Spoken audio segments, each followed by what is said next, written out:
All right, good sir. What do you think about the election of President Obama? Honestly, I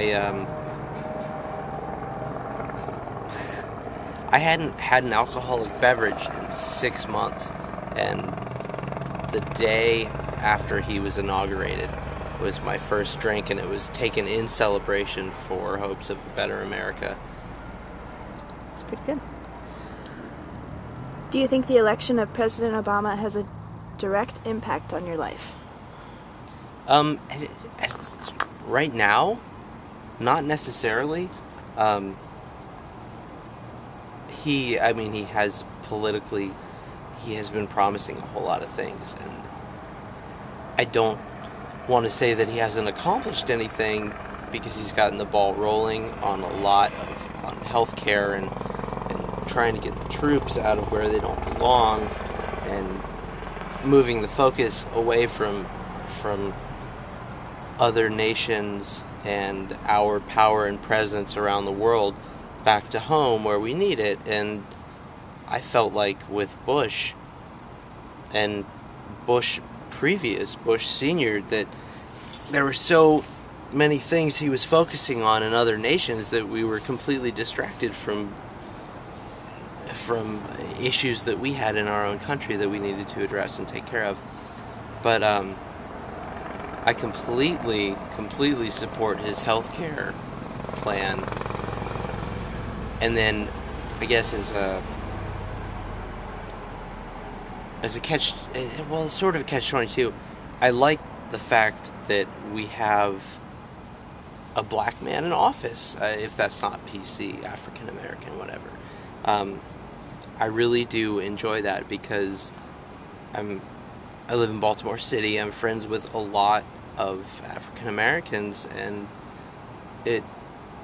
in the past couple months, the past however long it's been since he started running for office, and they have got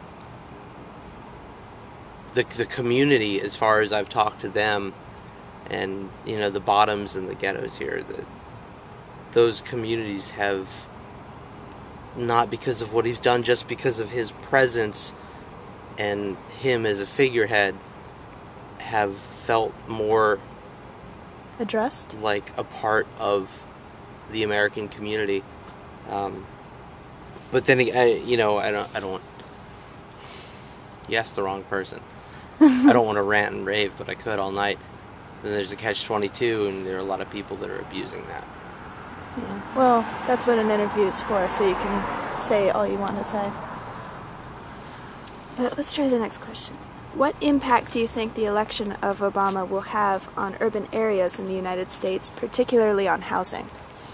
I honestly don't know what his plans for housing and urban sprawl and Section 8, all that sort of thing, gentrification, are, whether or not he has them or not. But I think, as far as I know, it's sort of a state mandated thing. Mm-hmm. And I know recently they have been doing things in Atlanta to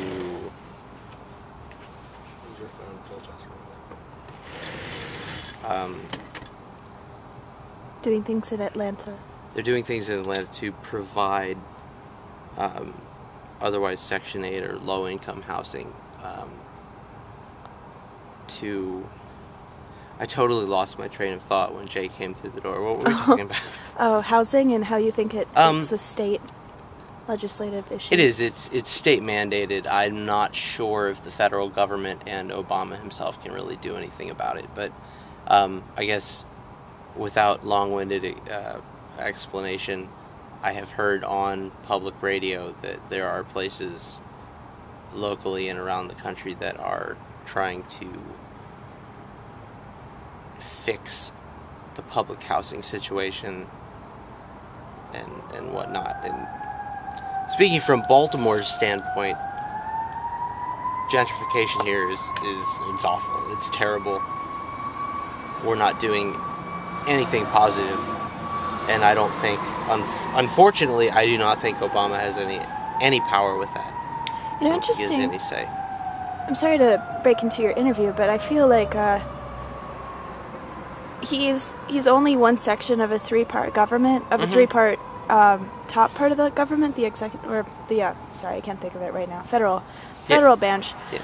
But as history has shown, state powers has pretty much yielded to federal power. So I think if he has a say, there are a majority of Democrats in the House, majority in the Senate. It's kind of like if he wants something to happen, it probably will. That's true, but if you look at the way he is treated, I mean, since he came back, or since he has been put in office, the whole ordeal with state-mandated medical marijuana bills have been left up to the state. And I think one thing that I respect Obama for is and a lot of people persecute him for his, every man has a say, everyone should have an equal say and equal power, and they say, oh, communist, blah, blah, blah, socialism, which in theory is fantastic, but in reality, human nature makes it impossible to execute. But I think him granting more power in this case with the medical marijuana thing makes me think that he's going to be a little wishy-washy and or not having stiff backbone about dispersing federal power amongst the smaller state governments. So I don't see him doing anything for the housing situation. I would love it if he did, but I just don't. Interesting. Okay. If you could say something to President Obama, anything, what would you say? Or ask? I would say God bless you for trying to get the ball rolling for public health care, because every other civilized nation in Europe, as far as I know, and you got to think about these places in Europe have been established communities, established countries for thousands and thousands and thousands of years, and how old are we? We're like little babies. They have public health care. And I was talking to a friend of mine at work the other night, and the way this country has been going in the past, the rich get richer and the poor get poorer, and it's almost starting to mimic a caste system. Not so much as like if you go in India, the untouchables.